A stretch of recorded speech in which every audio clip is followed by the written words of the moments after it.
Satu yang memakai nama itu adalah Jenderal Muhammad Herindra. Sebetulnya kalau di tempat lain, mana tahu nanti dengar ceramah saya yang lain, katanya Ustaz Somad mengatakan nama yang terbaik adalah nama seorang hamba yang rendah, yang hina, ketika disandingkan dengan nama Allah dia menjadi tinggi. Contohnya hamba itu abdu, hamba, disandingkan dengan nama Allah Abdullah, Abdurrahman, Abdurrahim, dan Abdus Somad. Itu nama yang kedua. Makanya di masjid ini coba kita lihat, sebelah kanan ada tulisan Allah dan sebelah kiri ada tulisan Muhammad, nggak ada Abdus Somad. Ini kenapa? Bahkan di pintu-pintunya, di pintu tertulis Allah Muhammad, Allah Muhammad. Sekarang ada yang ceramah katanya nggak boleh menyandingkan nama Allah dengan nama Muhammad, karena Allah itu Tuhan, sedangkan Muhammad itu manusia. Ini nanti mana tahu ada yang datang kemari lalu dia mengkritik, walaupun dia belum tentu berani. Tapi sekarang kritik kan nggak bisa langsung, dia foto, dia posting di fake account. Ketika Nabi Muhammad SAW Isra Mi'raj, Nabi sampai melihat makhluk yang paling besar ciptaan Allah, namanya Arash. Arash artinya singgasana. Di tiang-tiang Arash itu Nabi melihat ada dua nama yang bersanding. Itulah nama Allah dengan nama Muhammad SAW. Ketika Nabi Adam makan buah kuldi, lalu dia berdosa, dia bertobat, doa yang paling tua, Rabbana zolamna anfusana wa illam taufir lana wa tarhamna lanakunanna minal khasirin. Ini mesti diterjemahkan, tak boleh hanya bahasa Arabnya saja. Sudah lama saya ke Mekah, habis ke Mekah ke Madinah, sudah lama saya ceramah, baru ini diwajibkan terjemah.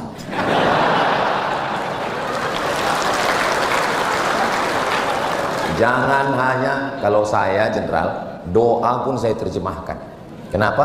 Karena banyak jamaah kita nggak ngerti. Dia manggut-manggut, pas ditanya kenapa kau ngangguk? Kulihat yang sebelah kanan ngangguk, aku ngangguk juga, kata dia. Mesti diterjemahkan memang. Cuman kadang di tempat lain kurang peduli. Memang beda kalau di PIN ini. PIN bukan sembarang PIN. PIN-nya bergambar bintang. Sudah lama saya mau ceramah di PIN, baru ini diundang.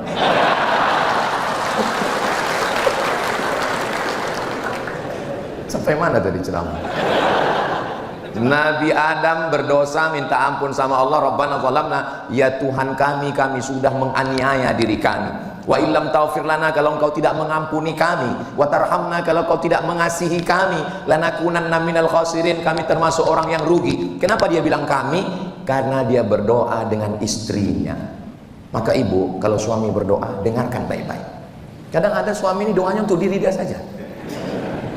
Dan kalau suami doanya doa bahasa Arab, bilang sama dia, terjemahkan. Jangan ibu amin-amin aja. Ini ada suami istri waktu sholat tahajud bersama, amin, amin. Pas kejadian baru marah. Ternyata doanya, Allahumma zawwijni zawjatan thaniyatan jamilah. Nikahkan aku dengan istri kedua yang cantik. Makanya tanya dulu, kamu ngomong apa tadi? Ini walaupun ceramah saya di PIN, tapi ini kan direkam. Ini untuk semua kantor se-Indonesia dari Sabang sampai Papua. Tolong, walaupun saya ceramah di Masjid Al-Bait Al-Akbar, tapi ini nanti akan diupload di channel Ustadz Abdul Somad. Tolong subscribe, like, share, and comment.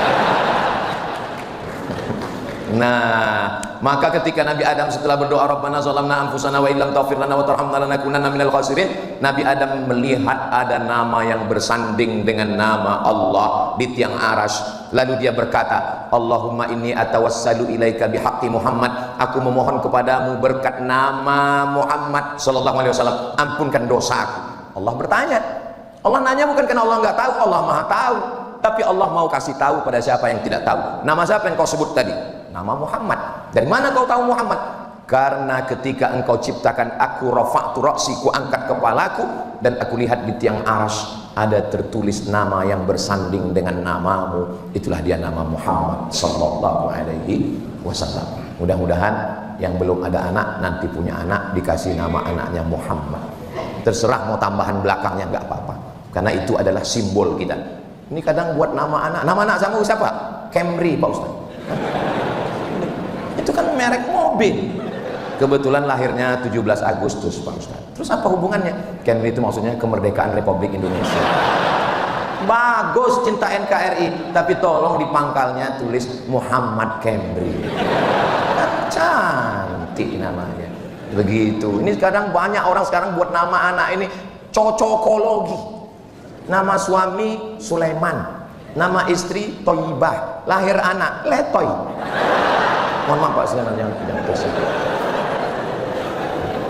Nah, jadi nama itu adalah, kadang orang ini ngomong ikut omongan Shakespeare dari Inggris. What is in a name? Apalah arti sebuah nama? Bagi kita nama adalah doa. Mudah-mudahan nama ini mengangkat harkat darjat martabat di hadapan Allah Subhanahu wa ta'ala. Lalu kemudian Nabi melanjutkan Isra dan Mi'rajnya, dan ketika itu dia sampai ke Baitul Maqdis Palestina. Mudah-mudahan Allah menolong saudara kita di Gaza. Sampai di sana, itulah yang dibaca sebelum azan. As-salatu wassalamu alaik, alaika ya man, ya man asra bi'abdikal muhaiminu layla. Di ujungnya wa antal imam. Terjemahannya, as-salatu wassalamu alaik, salawat dan salam untukmu ya Muhammad sallallahu alaihi wasallam. Ya man asra bi'abdika, wahai engkau yang sudah memperjalankan hambamu lailan di waktu malam. Dan ketika sampai di Palestina, wa antal imam, dan engkau yang menjadi imam sholatnya, nabi-nabi yang lain menjadi makmumnya. Dan di sini pun ada juga namanya Bapak Imam Sugianto. Masya Allah, Imam Sugianto, Bapak Wakil BIN, Wakil Kepala BIN. Lalu kemudian Islam ini pun berkembang. Yang membawa Nabi Muhammad Isra Mi'raj itu, yang membawanya adalah Jibril.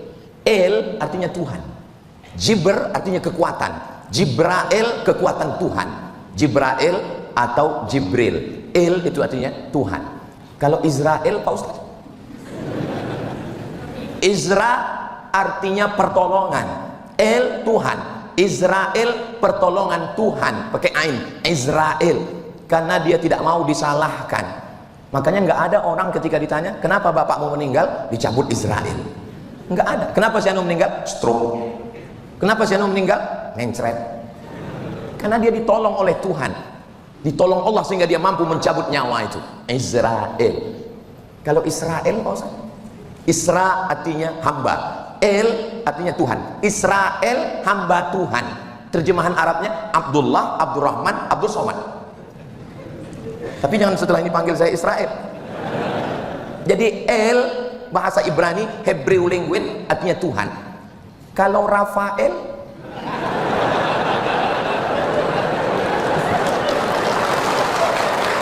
terjemahan Arabnya Syifa. Syifa artinya penyembuh, karena dia malaikat yang memberikan kesembuhan, kesembuhan dari Tuhan, maka disebut dengan Rafael. Kemudian Islam pun sampai. Ini ngumpulkan bahannya lama ini. Jadi tugas saya ini memang mirip-mirip tugas badan intelijen juga, mengumpulkan data, menganalisa dan menyampaikannya. Cuman bedanya saya menyampaikannya ke jamaah. Kemudian Islam pun menyebar dari kota Makkah ke kota Madinah, dari Madinah menyeberang Laut Merah sampai ke Fustat. Fustat itu sekarang Kairo. Dari Kairo menyeberang sampai ke Libya, dari Libya ke Tunisia, dari Tunisia ke Aljazair, dari Aljazair ke Maroko, tempat saya kuliah dulu. Dari Maroko ini menyeberang ke Andalusia. Banyak jamaah kalau saya tanya, Andalusia di mana? Nggak tahu Pak Ustaz. Real Madrid, Barcelona? Tahu. Andalusia, nyebrang Laut Merah, nyebrang laut Samudra Atlantik sampai ke Andalusia. Maka ada satu tempat yang cantik. Yang cantik itu diumpamakan seperti buah. Buah yang paling cantik adalah buah delima. Makanya perempuan selalu dikatakan rambutnya bak mayang terurai, bibirnya bak delima mereka. Maka yang paling cantik delima. Makanya batu cincin pun, Pak itu batunya apa? Merah delima. Maka di pintu kota itu dipasang buah delima 3, satu di atas, satu di kanan, satu di kiri. Kota itu namanya Granada, Rafael Granada. Kota yang indah di Spanyol sana. 700 tahun lamanya umat Islam berkuasa di sana, sampai akhirnya tergoda, terpukau, terlena. Memang generasi biasanya terbagi 3. Pertama generasi penikmat, yang kedua pertama pejuang berjuang, setelah itu mulai penikmat, lama-lama penghancur. Memang organisasi pun begitu, yayasan pun begitu, umat Islam pun begitu. Akhirnya umat Islam hancur di Spanyol. Mudah-mudahan nanti kita panjang umur, sehat badan, bisa berangkat umroh dan langsung kita jalan-jalan ke Granada, Spanyol, Masya Allah. Ongkos tanggung masing-masing. Kalau tuan pergi ke Madinah, jangan lupa bawa deterjen. Sudah lama saya ceramah, baru sekarang disuruh menjelaskan tentang intelijen. Bagaimana Ustadz tentang Nabi Muhammad sebagai manusia yang memiliki intelijen. Jadi pada hari Kamis siang setelah zuhur, Nabi datang ke rumah Abu Bakar Siddiq. Wahai Abu Bakar Siddiq, ya nanti malam kita hijrah. Kenapa begitu ya Rasulullah? Karena tadi ada rapat di Darun Nadwah, semua kepala suku sudah bersepakat nanti malam jam 2 malam mereka akan datang ke rumah saya dan akan mencincang kepala saya. Maka nanti malam sebelum bangun tahajud kita akan pergi naik ke Jabal Sur. Pertanyaannya, dari mana Nabi tahu bahwa pagi Kamis tadi ada rapat? Jangan kemana-mana, kita lanjutkan setelah yang satu. Begitu kalau ceramahnya di TV. Dari mana Nabi tahu bahwa pagi tadi ada rapat antara Abu Jahal, Abu Lahab dan Abu lainnya? Kok bisa dia tahu? Ternyata rapat pagi itu disadap. Pentingnya sadap menyadap. Sehingga datang laporan itu ke Nabi, dan sadapnya nggak pakai kabel, wireless. Menyampaikan berita ke Nabi, wahai Muhammad SAW, nanti malam kamu akan hijrah karena mereka akan bersepakat mengirim anak-anak muda ke tempat tidurmu, mereka akan mencincangmu. Apa alat yang dipakai? Jibril alaihissalam. Lalu Nabi pun malam itu dia keluar rumah. Anak-anak muda 12 dengan pedang yang panjang, dengan tangan yang kekar, sudah siap mencincang Nabi. Berikut saat mereka akan masuk ke dalam rumah, Nabi pun keluar. Itulah maka kita baca ayat itu malam Jumat. Apa ayatnya? Waja'alna min baini aydihim sadda wa min khalfihim sadda fa aghshaynahum fahum la yubsirun. Sari tilawahnya. Waja'alna min baini aydihim sadda, di depan mereka kami jadikan tembok. Wa min khalfihim sadda, di belakang mereka ada tembok. Fa aghshaynahum, mata mereka kami tutup. Fahum la yubsirun, mereka tidak bisa melihat apa-apa. Maka pada saat itu Nabi pun keluar, mereka terpukau tidak melihat apa-apa. Tolong ayat ini jangan dipakai waktu ada razia lalu lintas. Ada orang kadang naik motor pas ngeliat ada polisi, wa ja'alna min baini aydihim sadda wa min khalfihim sadda fa arshaynahum fahum la yubsirun. Iya tetap disemprit prit katanya. Loh kok bapak ngelihat? Orang saya baca itu juga kata Pak polisi. Polisinya ngaji. Kamu nonton ceramah Ustaz Somad juga kan? Katanya iya. Iya podo be aku. Makanya kalau membaca ayat itu penting tahu artinya. Kalau enggak orang ini merangka ini bim salah bim abrakadabra. Agama Islam ini ngerti, paham. Makanya saya, tapi kalau ayat sholat nggak usah diterjemahkan. Jangan mentang-mentang saya ngomong mesti terjemahkan lalu sholat, inna sholati, my praying, wa mahyaya, my life, wa mamati, my die, lillahi ta'ala, for you, oh my God. Ya tetap biasa aja, cukup dengan faham saja. Tapi saya sampai hari ini, tadi saya segan Bapak Jenderal sampai menyebutkan Ustadz Somad itu S1-nya di Mesir, S2-nya di Maroko, S3-nya di Sudan. Saya senang Pak, tapi nggak semua orang ikut senang dengan kesenangan saya. Nanti kalau ceramah ini diupload, sambutan Bapak diupload, yang nggak senang dia komen, alah kalau cuma lama di Arab, onta juga lama.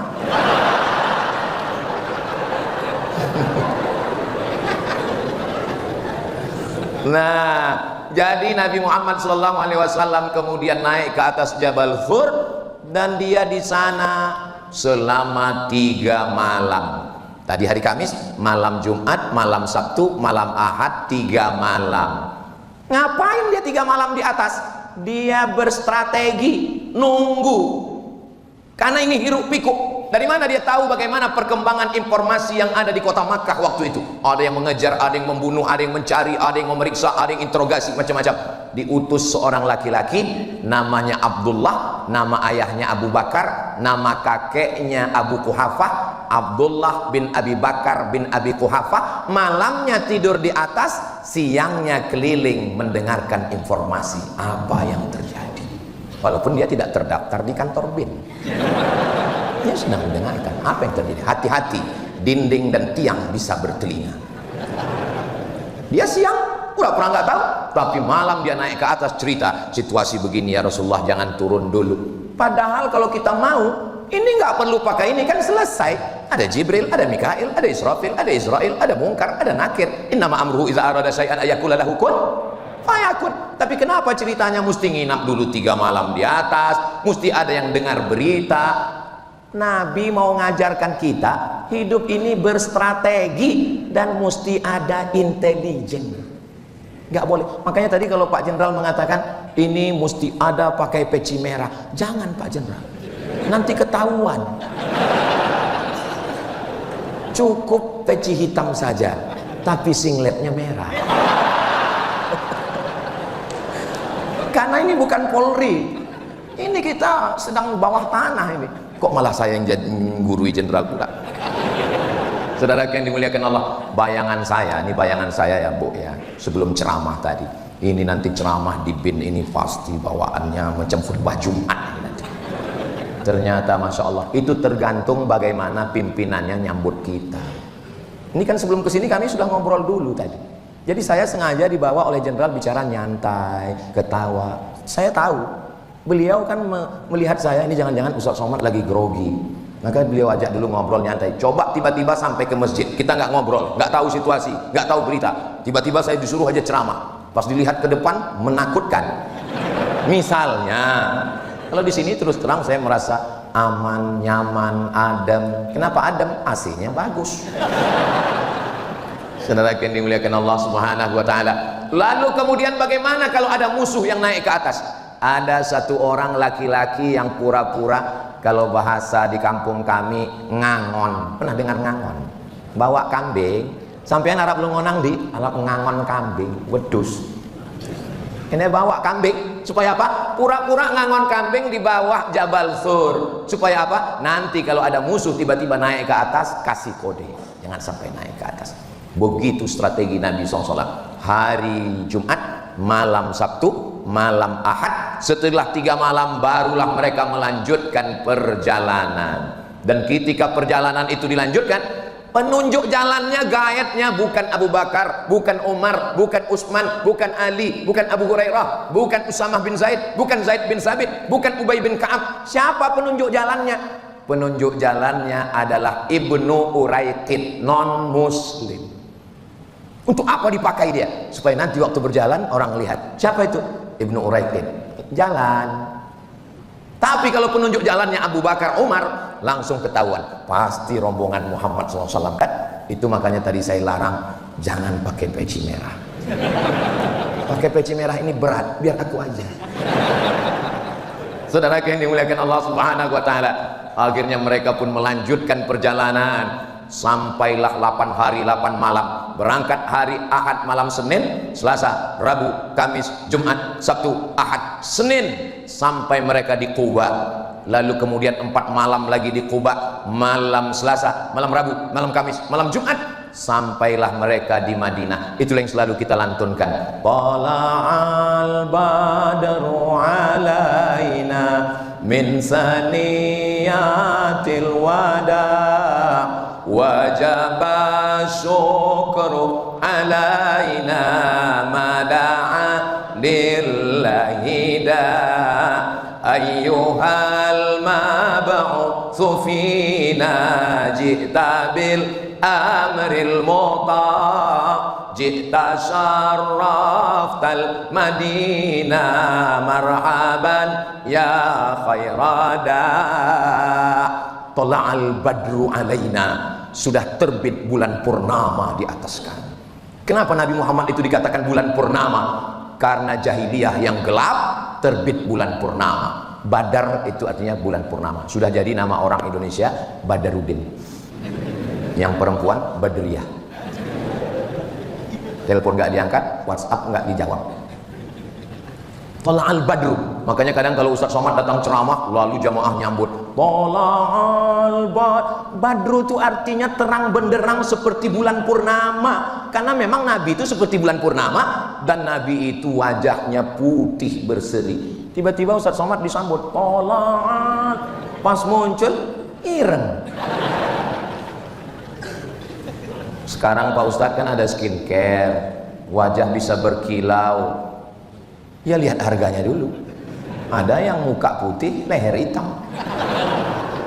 Ustadz Somad ini kalau ceramah pasti menyinggung perasaan. Kunci dengar tausiah Ustadz Somad itu satu, jangan tersinggung. Ada beberapa orang tersinggung, pulang, meninggal. Bukan kan, memang udah ajalnya sampai. Mudah-mudahan kita semua sehat walafiat. Takut juga. Lalu kemudian Nabi Muhammad sampai.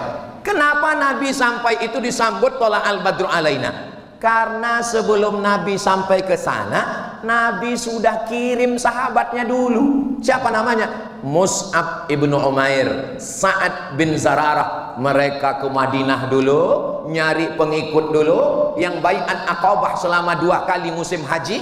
Mereka datang, bawa jamaah, pulang lagi, mempersiapkan semua, barulah Nabi datang ke kota Al-Madinah Al-Munawwarah. Jadi jangan bayangkan Nabi itu bismillahi tawakkaltu ala Allah, la haula wala quwata. Enggak begitu, guys. Dia perlu penuh dengan intelijensia, kecerdasan untuk menjaga, membaca, bagaimana mengumpulkan informasi yang ada di Madinah, menganalisa informasi dan menyampaikan informasi ini ke Nabi. Yang mau ditangkap ini ada 2. Yang pertama peluang, dan kedua ancaman. Kalau ada peluangnya, ada ancaman. Kok saya lagi seperti membeli pembekalan sekarang? Ada nggak peluang di Madinah? Hijrah ini bukan Madinah ini ujuk-ujuk tiba-tiba Madinah, tidak begitu. Hijrah yang pertama kemana? Hijrah yang pertama dari Makkah turun ke bawah, namanya Yaman. Dari Yaman nyebrang Laut Merah, namanya Djibouti. Dari Djibouti naik ke atas, namanya Habasyah. Bahasa kitanya Ethiopia. Ada lagunya di Ethiopia, Iwan Fals yang dulu kelaparan. Saya karena di masjid segan, kalau di tanah lapang kita nyanyikan 3 album. Nabi sudah mengirim utusan untuk hijrah ke Ethiopia, tapi laporan siapa yang membawa ke Ethiopia? Namanya Ja'far bin Abi Thalib, saudara kandung Abi Thalib, sepupu Nabi, yang hubungan dekat, nggak mungkin mengkhianati Nabi. Tapi ketika Ja'far pulang ditanya, Ja'far, gimana keadaan di Ethiopia? Ya Rasulullah, di sana aman, karena rajanya pro kita, namanya Najasyi. Tapi kalau Nabi ke sana, Nabi nggak akan mungkin punya kekuasaan karena ada raja. Nggak boleh ada 2 matahari kembar. Peluang, ancaman nggak ada, tapi peluang nggak ada. Kalau begitu hijrah ke sana nggak usah. Hijrah yang kedua, Nabi pergi ke Taif. Nabi pergi ke Taif nggak pakai sendal, nggak naik keledai, nggak bawa teman, sendirian. Supaya apa? Supaya musuh-musuh yang ngintip nyangka dia mau kemana? Nggak jauh-jauh kemana-mana. Makanya bapak kalau ada rencana macam-macam jangan bawa koper, pura-pura kayak jalan biasa aja. Tiba-tiba mudah-mudahan suami-suami kita dijaga dari pelakor. Amin. Kok bisa belok ke situ ya? Sampai ke Taif. Taif itu 100 km dari kota Makkah, pegunungan cantik, adem ayem, indah. Lalu kemudian sampai di Taif, Nabi tidak disambut dengan tola al-badru alaina, dilempar pakai batu, dilempar pakai kayu, dilempar pakai tulang onta, salah satunya mengena ke telapak kakinya, berdarah. Apa kata malaikat Jibril? Kalau sampai darah di telapak kakimu itu menetes ke tanah, maka akan aku ratakan mereka semua mati. Nabi mengusap telapak kakinya supaya darahnya nggak netes ke tanah. Seandainya saya yang dapat tawaran itu,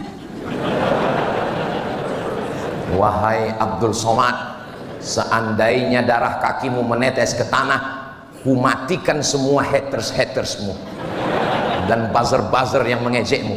Tanpa tunggu pikir panjang, saya usapkan ke tanah langsung.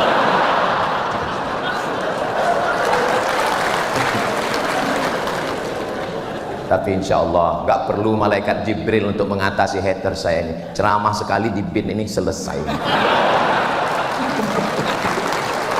Saudaraku yang dimuliakan Allah Subhanahu. Makanya tadi waktu keluar dari kantor kan ada logo bin besar bintang kan. Saya sebetulnya mau ngajak Pak Jenderal foto. Cuman saya kan jaga harga diri saya juga. Kalau foto di masjid ini dilihat orang, alah paling di masjid kantor apa kata dia. Saudaraku yang dimuliakan Allah Subhanahu wa taala. Lalu kemudian Nabi sallallahu alaihi wasallam kembali ke kota Makkah Al-Mukarramah. Begitulah Nabi. Lalu kemudian ketika terjadi tahun pertama aman, tahun kedua perang Badar, tahun ketiga perang Uhud, tahun keempat, tahun kelima perang Khandaq. Nama perangnya Khandaq. Khandaq ini parit yang digali, parit yang digali. Lalu kemudian datanglah seorang laki-laki. Ini yang akan menyerang kita 3 pasukan koalisi. Yang pertama orang Yahudi, yang kedua orang musyrik dari Makkah, yang ketiga orang munafik yang berada di dalam pasukan kita. Siapa mereka? Menggunting dalam lipatan, menjegal kawan seiring, menikam dari belakang. Maka kemudian Nabi pun menyusun strategi. Apa yang dilakukan Nabi? Nabi bertanya, kira-kira apa yang mesti kita lakukan? Musyawarah. Setelah musyawarah, datanglah seorang sahabat Nabi, bukan orang Arab, dia dari Persia, namanya Salman Al-Farisi. Itulah qori kita tadi, Ustaz Salman. Mana Ustaz Salman? Masih ada di sana? Ustaz Salman. Dari ujung nama itu kita sudah tahu orang itu dari mana. Al-Farisi berarti dari Persia, Al-Misri dari Mesir, Al-Makki dari Mekah, Al-Batawi. Jadi kita udah tahu dia berasal dari mana. Dulu Bu, dulu Pak, dulu orang Arab itu ngejek kita Jawi Bagar. Jawi artinya orang Jawa. Jawi itu bukan cuma orang Jawa, orang Sumatera, orang Kalimantan, orang Sulawesi, semua Nusantara ini dulu disebut Jawi. Dan mereka ngejek Jawi Bagar. Bagar itu bakor. Bakor Pak Ustaz, kan ada dalam surat Al-Quran, Al-Baqarah, sapi. Asal ngelihat orang kita Jawi Bagar. Kenapa dia ejek kita Jawi Bagar? Karena nggak lancar ngomong Arab. Asal ketemu Jawi Bagar. Bagaimana Allah mau mengangkat derajat orang kita di Makkah? Lahir seorang laki-laki, hafal Quran, hafal hadis, nulis tafsir. Judul tafsirnya Marah Labid fi Kashfi Ma'anil Quranil Majid. Namanya Syekh Nawawi Al-Bantani. Orang mana tuh? Banten. Tolong ingat baik-baik, mungkin ini nanti akan keluar dalam UAS ujian akhir semester. Ahli tafsir, pernah ceramah di Al-Azhar Mesir. Syekh Nawawi Al-Bantani, makamnya di Mu'alla di Makkah Al-Mukarramah. Lalu ahli hadisnya, datang lagi seorang anak laki-laki dari Jawi juga, namanya Mahfuz, di ujung namanya At-Turmusi. Turmusi itu dari mana Pak Ustaz? Tremas Pacitan. Pripun kabare panjenenganipun? Saya muga-muga sing melu acara iki padha kabeh mlebu nang surga. Oh, banyak orang Jawa dari Pacitan, ahli hadis, orang hebat. Muridnya siapa? Syekh Mahfud Al-Tarmasi punya murid, jenenge siapa? Syekh Muhammad Hashim Asy'ari mendirikan Nahdlatul Ulama, naik derajat jauh. Lalu kemudian Imam Masjidil Haram, ada seorang anak laki-laki merantau karena keluarganya ditekan oleh Belanda, menyeberang sampai ke Makkah. Rupanya bak kata pepatah orang Melayu, kalau ada tuah di badan, pasir digenggam menjadi intan. Suatu ketika dia sudah hafal Quran, dia hafal hadis, menikah dengan anak orang kaya. Nama bapaknya Syekh Soleh Al-Kurdi. Al-Kurdi berarti orang, ya orang Kurdi. Al-Kurdi. Kurdi sampai sekarang suku yang nggak punya negara. Kurdi ada. Salahuddin Al-Ayyubi orang Kurdi. Syekh Muhammad Said Ramadan Al-Buti orang Kurdi. Kurdi ada di Turki, ada di Suriah, ada di Mesir. Syekh Amin Al-Kurdi nggak punya negara. Lalu kemudian mertuanya Syekh Soleh Al-Kurdi ini membawa anak muda ini sholat di istana raja. Rajanya langsung jadi imam. Pas baca ayat, salah baca dia. Ditakdirkan Allah salah. Lalu kemudian diluruskan oleh anak muda ini di belakang. Setelah diluruskan bacaannya, selesai sholat dia nanya, jenenge sampean sopo? Itu terjemah Jawanya. Kalau bahasa kampung kami, what is your name? Nama saya adalah Ahmad Khotib Al-Minkabawi. Minkabawi, Minangkabau. Syekh Ahmad Khotib Al-Minkabawi, orang Nusantara yang jadi imam di Masjidil Haram, meninggal tahun 1915-1916. Maka bangkitlah marwah harkat martabat orang Nusantara di Makkah Al-Mukarramah. Lalu Syekh Ahmad Khotib Al-Minkabawi, Syekh Nawawi Al-Bantani, Syekh Mahfud At-Turmusi mengirim murid-muridnya. Satu muridnya pulang ke Jombang mendirikan Nahdlatul Ulama, satu muridnya pulang ke Yogyakarta, itulah dia Kiai Haji Ahmad Dahlan. Satu muridnya pulang ke Sumatera Barat, itulah dia Syekh Sulaiman Ar-Rasuli mendirikan PERTI, Persatuan Tarbiyah Islamiyah. Satu lagi muridnya pulang ke Medan Sumatera Utara, namanya Syekh Hasan Maksum, mendirikan namanya Al-Jam'iyatul Wasliyah. Muhammadiyah 1912, NU 1926, PERTI 1928, Al-Wasliyah 1930. Makanya suatu ketika waktu saya sedang hadir acara ijtima' tabligh 20.000 orang, tiba-tiba datang seorang bertanya ke saya, Ustaz, ya sebetulnya aliran Ustaz apa? Kenapa Bapak nanya begitu? Soalnya kami lihat di NU Bapak sekretaris lembaga Bahsul Masail, terus di Muhammadiyah Bapak sebagai penasehat lazismu lembaga amil zakat Muhammadiyah, terus di Al-Wasliyah kami lihat Bapak di komisi dakwah, terus di PERTI Bapak komisi fatwa. Terus saya balik nanya, kamu siapa? Saya Intel, Pak.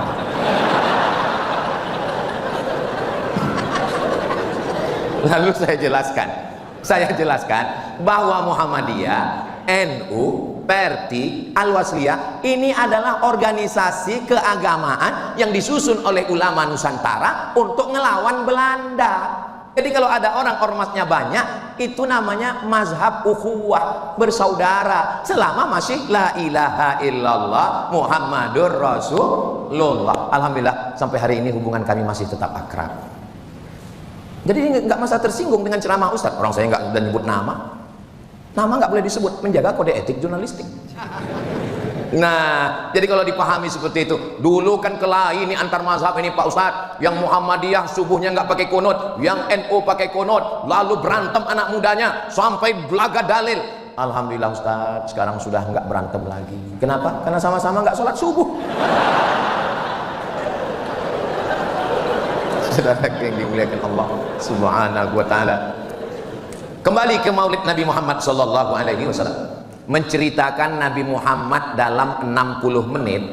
Nabi itu kan umurnya 63, diceritakan dalam 60 menit. Bahasa Arabnya mustahil, nggak bisa.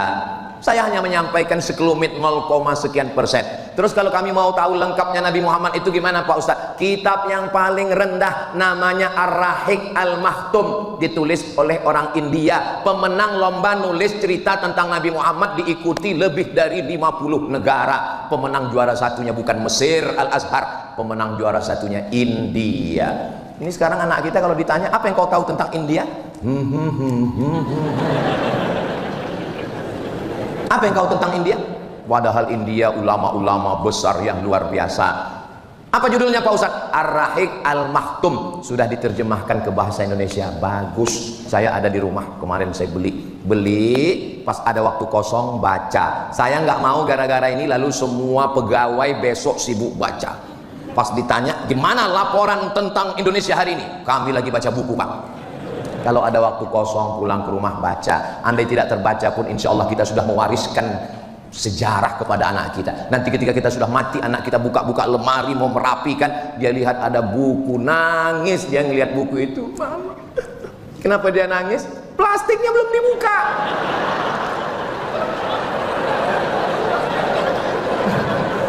Dia tahu ayah ibunya sibuk untuk mencari nafkah untuk dia. Kita husnuzon.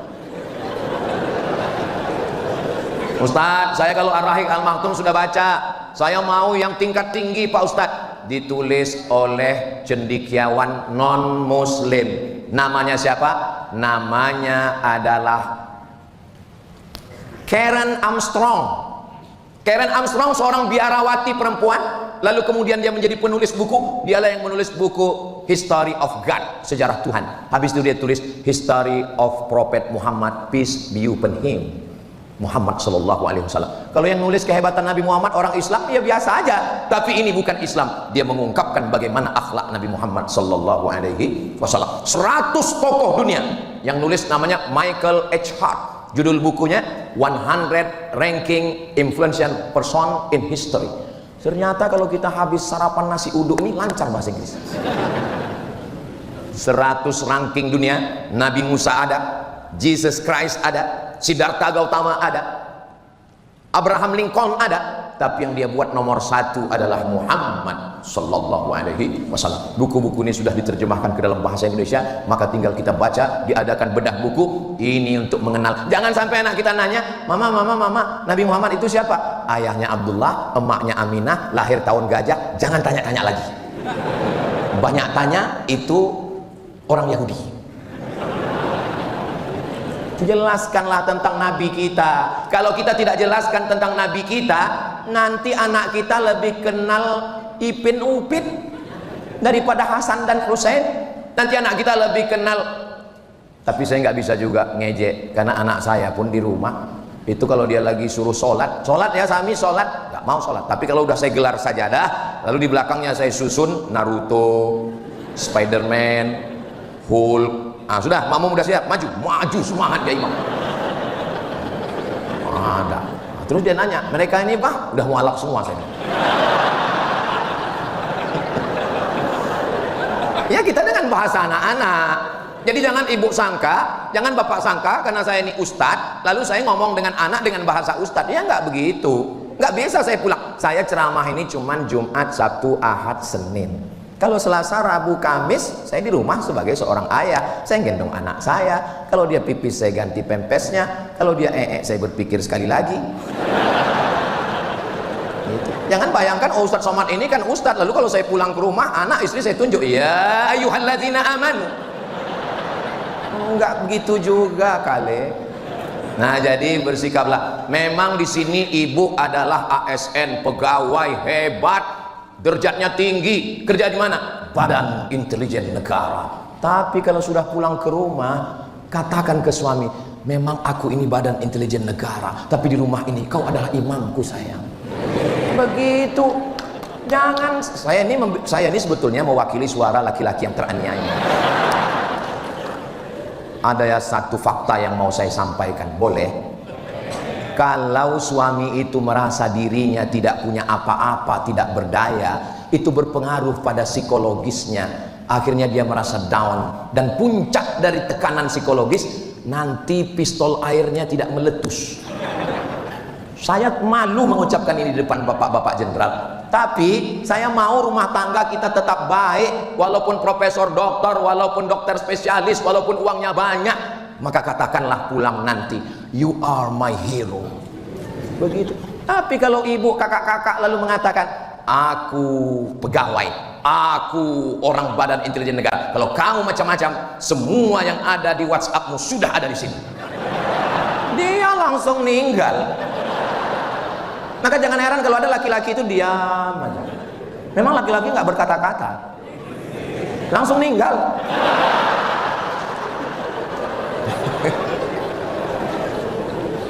Sayang, ini slip gaji, ini tabungan, semua milik. Jangankan uang ini, jangankan SK, ASN, PNS ini, nyawa aku berikan padamu. Satu-satunya kesalahanku dalam hidup cuma satu. Apa itu, Dik? Mencintai. Begitu. Ini kayaknya Ustaz Somad udah banyak dapat bisikan. Saya termasuk ustadz yang nggak bisa dibisik-bisiki. Karena yang membisik itu adalah alladzi waswisu fi sudurin nas minal jinnati. Makanya kalau ada teman yang suka bisik-bisik, itu berarti kalau yang berbisik ke telinga kita jin, itu bisa kita usir dengan ayat kursi. Tapi kalau yang berbisik ini nas, kursinya sekalian. Kalau yang berbisik ke telinga kita ini jin, kita bacakan Yasin wal Qur'anil Hakim. Tapi kalau manusia kita bacakan, dia tiap malam Yasinan. Saudara yang dimuliakan Allah Subhanahu wa taala, Nabi Muhammad sallallahu alaihi wasallam penuh dengan perhitungan, penuh dengan kecerdasan. Ketika perang Uhud, perang Badar, perang yang paling menggentarkan. Kenapa? Karena pasukan Nabi cuma 300 sekian, sedangkan pasukan musuh ribuan. Apa yang dilakukan Nabi? Yang dilakukan pertama bersama sahabat adalah memasang kemah di tempat oase. Nggak bisa gali sumur. Di mana persediaan air? Oase. Di situ ada oase, tempat air, berkemah di situ. Berkemah di tempat oase berarti sudah menang 1-0 karena persediaan air sudah kita kuasai. Kalau mereka mau mengambil air, bayar. Sekarang, kalau dulu tidak bisa ngambil air karena air sudah kami kuasai. 2. Besok pagi habis sholat subuh, Nabi menyusun pasukan. Di mana Nabi menyusun pasukan? Di tempat terbit matahari. Ini matahari terbit dari sini, Nabi susun pasukan. Orang musuh terlambat, lalu mereka nyusun barisan di depan. 2-0 mereka kalah. Kenapa? Karena kalau melawan matahari, matanya silau. Kacamata hitam belum ada. 2-0. 3-0. Nabi tahu berapa jumlah mereka. Dari mana Nabi bisa tahu jumlah mereka? Kata Nabi, malam-malam amati kalau ada mereka yang nyuri air. Tengah malam ada satu orang nyuri air, tangkap. Pas ditanya, berapa pasukan kamu? Saya nggak bisa jawab. Kenapa kamu nggak bisa jawab? Saya tukang masak. Ternyata dia bukan tentara, dia tukang masak. Dia bilang saya nggak tahu.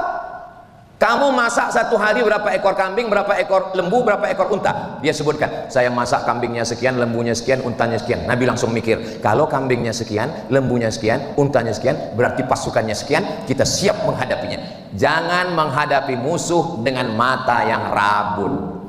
Terus Ustadz datang berani ceramah ke Badan Intelijen Negara, ini apa persiapan Ustadz? Beberapa sahabat saya sudah kirim WhatsApp duluan. Ustadz Somad, kantor BIN sudah aman. Siapa mereka Pak Ustadz? Mereka adalah sahabat-sahabat saya yang waktu saya keliling se-Indonesia. Waktu dulu mereka menjadi Dandim, mereka menjadi Kapolres. Ternyata mereka sekarang sudah bekerja di sini, walaupun mereka tidak pakai peci merah. Saudara yang dimuliakan Allah Subhanahu wa taala, tadi saya tausiah ini jam 10 kurang 15. Sekarang sudah jam 11 kurang 20. Artinya saya sudah ngomong 55 menit. Tapi rasa saya, nggak tahu perasaan Bapak ya, rasa saya baru ngomong beberapa menit aja rasanya. Padahal ini, saya kalau ngomong itu Bapak Ibu, saya lihat bagaimana audiens. Saya sudah ngomong 55 menit, yang kakak-kakaknya tetap fokus, yang laki-laki juga fokus. Apakah ini karena diawasi CCTV? Wallahu alam, tapi rasanya nggak ada. Kenapa mereka begitu serius? Saya husnuzon aja ya, husnuzon. Ini memang mereka betul-betul mau ngaji. Di tempat lain kadang saya baru ceramah 15 menit langsung seperti ilmu padi, makin berisi makin menumpuk. Kadang baru saya ceramah 10 menit langsung keluar kuda Nil. Saya Pak Ibu pernah saya ceramah 5 menit, 5 menit ceramah saya tutup, saya pulang. Kenapa? Ya saya kehilangan mood. Tapi hari ini, padahal ini hari terakhir saya dari mulai hari Jumat, hari Sabtu, hari Ahad, hari Senin, habis ini dari sini nanti ke KPK, habis itu saya ke airport pulang, ini sudah tinggal 5 watt lagi ini sudah. Tapi saya justru semangat. Kapan Ustadz ceramah yang paling gak semangat? Waktu ada satu daerah saya ceramah pas menjelang kultum buka puasa. Itu memang bilang kita udah berapi-api, mereka semuanya melihat kita macam ayam goreng gitu. Walau polisi, walau tentara, walau jaksa, walau hakim, tapi dia tetaplah tubuhnya terdiri dari darah, dari daging, dari kuku, dari bulu, jantungnya tetap berdegup dan berdetak. Dia tetap manusia, punya rasa takut, rasa cemas, rasa khawatir. Apa yang membuat kita kuat? Yang membuat kita kuat tidak lain adalah zikir kepada Allah, la ilaha illallah Muhammadur Rasulullah. Berangkat dari rumah, aku sebagai seorang abdi negara, tugasku adalah mengumpulkan informasi, menganalisa, memberikan kepada kepala negara untuk 2, peluang dan ancaman terhadap negara. Yang kulakukan ini adalah amal ibadah. Bismillahirrahmanirrahim, la haula wala quwata. Bapak yang bekerja lembur, nanti ditelepon sama istri, di mana sayang? Ibadah. Kalau mati dalam membela negara ini adalah mati syahid, insya Allah. Amin. Mama, ya. Kata Ustaz Somad, kalau mati membela negara ini mati syahid. Mudah-mudahan papa mati syahid. Saudara yang dimuliakan Allah Subhanahu wa taala, di balik laki-laki yang gagah perkasa ada perempuan yang luar biasa. Perempuan itulah yang menenangkan hati dan jiwa bapak. Aku sedang berjuang, aku sedang bertarung, ancamannya adalah nyawa. Maka wahai kakak-kakak, wahai istri-istri yang ada di rumah, ikhlaskanlah suamimu ini untuk mengabdi menjaga negara. Insya Allah Allah menjaga Indonesia baldatun thayyibatun wa rabbun ghafur, insya Allah. Amin ya rabbal alamin. Di mana letak jantung yang mengalirkan darah ke otak, ke mata, ke kepala, ke tangan, ke kaki? Nih, berdegup dan berdetak. Biasanya kalau mikrofonnya mahal itu bisa kedengaran detaknya. Itu jantung yang normal. Tapi ada jantung yang nggak normal. Biasanya jantung nggak normal itu disebabkan oleh 3. Yang pertama jatuh cinta, yang kedua jatuh tempo, yang ketiga Pak Ustadz ceramah di bin. Saudara yang dimuliakan Allah Subhanahu wa taala, ala bi dzikrillahi tatmainnul qulub. Dengan banyak berzikir mengingat Allah hati menjadi tenang. Pejamkan mata, tarik nafas panjang, hembuskan, amati nafas, kosongkan pikiran, kosongkan. Datang wajah istri, nggak jadi fokus. Hilangkan semua masalah, fokus, kosongkan. Bagaimana ketika sedang kosong itu tiba-tiba datang malaikat maut? Mati kita. Ditanya sama malaikat, marabbuka, kosong. Jangan pernah kosong. Saya nggak pernah kosong. La ilaha illallah, la ilaha illallah, la ilaha illallah. Afdhalu dzikri la ilaha illallah. Hanya saja zikir itu ada yang di lisan, ada yang di qalbi. Kalau lagi nggak ada orang, ya kita zikir la ilaha illallah. Pas lagi ada orang, ya kita tetap ngobrol, tapi di dalam tetap la ilaha illallah. Ini kadang orang ini baru-baru tobat, baru hijrah, pas lagi ada orang, la ilaha illallah. Pas nggak ada orang, main game. Apa gitu. Tapi saya nggak mau juga gara-gara ini lalu nanti Pak Jenderal mengadakan rapat masing-masing divisi dan sektor, ditanya bagaimana laporan tentang keamanan negara kita. La ilaha illallah. Bagaimana visi misi ke depan Indonesia Emas 2045, kita serahkan semuanya pada Allah, Pak Jenderal. Ini bukan ajaran Islam. Islam itu penuh dengan strategi, Islam itu penuh dengan intelijensia, Islam itu penuh dengan target-target. Ketika menggali parit, paculnya itu kena dengan batu, memancar cahaya. Apa kata Nabi? Pada pancaran cahaya, kulihat kalian sudah menguasai Yaman. Pada pancaran yang kedua, aku lihat kalian sudah menguasai Rum. Pada pancaran yang ketiga, aku lihat kalian sudah menguasai negeri Syam. Apa kata Nabi? La taftahunnal Konstantinia, kalian akan menguasai Konstantinopel. Visi misi 2045 Indonesia Emas. Begitu. Berapa tahun baru dikuasai Konstantinopel? Dikuasai Konstantinopel 700 tahun setelah Nabi meninggal oleh seorang anak muda umur 19 tahun, namanya Muhammad Al-Fatih. Al-Fatih sang penakluk, barulah dikuasai. Tertulis di pintu masjid Konstantinopel Hagia Sophia, la taftahunnal Konstantinia, kalian akan menguasai Konstantinopel. Visi misi ke depan. Makanya sekarang saya ketemu dengan anak-anak pesantren, taman ini mau kemana? Saya serahkan pada Allah.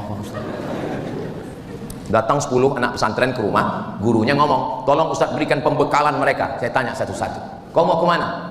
Ya bagaimana nasib aja Pak Ustadz. Saya suruh pulang semua. Nggak ada yang bisa dikasih pembekalan. Islam ini akan maju dengan program, dengan visi misi, dengan pemikiran. Itulah yang dapat saya sampaikan pada kesempatan yang baik dan mulia ini. Saya tutup sebelum doa dengan pantun penutup. Menangkap puyuh di Bukit Selasih. Thank you dan terima kasih.